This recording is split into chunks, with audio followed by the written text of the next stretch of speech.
Surprise. As long as there is something new, you are not old. Time holds still for you. This portrait and I have a 20-year-old history. Our eyes greet each other. We talk. Of course, there are others. The eye knows and takes a moment with each of them. The eye catches the over-the-shoulder gaze of Andrea del Sarto's young man. It can feel the cloth flesh of Velázquez's Venus in the mirror being torn. It caresses the ermine bordering the ambassador's coat in Holbein's painting. It picks up the fly on Lady Hofer's veil from a 15th century anonymous canvas. It gets filled with the red of the man's turban in Van Eyck's famous portrait. It pats the dog of the Arnolfini couple, as imagined by the same painter. It melts into the image the silk rustle of Ariosto's sleeve by Titian.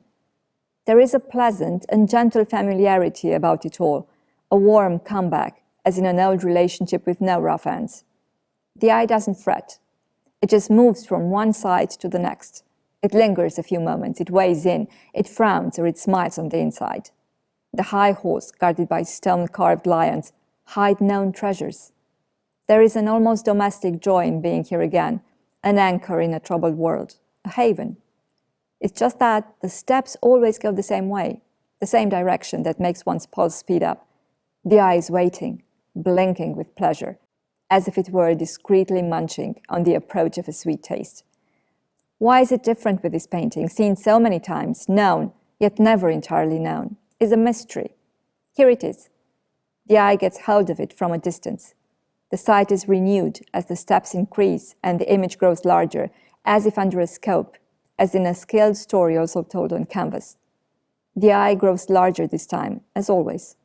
The craft of the artists sends a tingling to the fingertips. The gaze remains entrapped. Should there be a subtle logic in an oxymoron, it is to be found here, in the anticipatory awe, known, rediscovered in front of the portrait of Pope Julius II by Raphael at the National Gallery. Always equally surprising. The frail, wrinkled-up Supreme Pontiff is matching the ripples of this white garment inside of which one rather guesses the weak, gnarled old body. Behind his blurred, spaced-out stare, there used to be a roaring, ill-tempered, belligerent, impetuous spirit, more fiery than his red cap. The Pope's beard is long, as if he were in mourning. The loss of Bologna has stunned him too, as it seems. Only the clutched, ring-bearing fingers speak of the power of this sovereign who pulls out his sword in the name of the cross. I put him into words, as I always do. I tie the acorn perfecting the throne pillars to the enormous Vatican acorn. I tell of the drooping cheeks and mouth corners, the thinning eyebrows and the armor-accustomed body, of the mind contained in the red and white dressing up the Pope's frailty in a public body. As I have myself been told, the eye wonders twice. It wonders at being reunited with a painting and at the sound of the voice subjectively and, most probably, incompletely, to say the least, translating it. It wonders at the questions crossing path with photo flashes, at the miracle of being here again in front of this portrait that takes my breath away a little and out of which art itself reaches to me with her velvet arms. The tired ambition of the pontiff sovereign and the young, reckless ambition of the painter come together on a green Indian satin background. The eye allows itself to be invaded by the minuteness of the detail. It runs across the canvas. It finds something new every single time.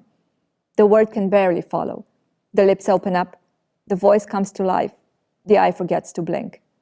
It is only later, when faced with the greatness of Sebastiano del Piombo's The Resurrection of Lazarus, that the breath simmers down. Although this enormous, overwhelming, surreal, and spectacularly well-built painting stirs up the soul with an equal force. But why is it that the portrait holds the eye captive, as when they first met, prompting it so tirelessly and faultlessly reimagine on the spot the connection to the heart, as if it were a shortcut on a desktop, a chemical reaction which never fails? I don't know. I may never know.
Thank you.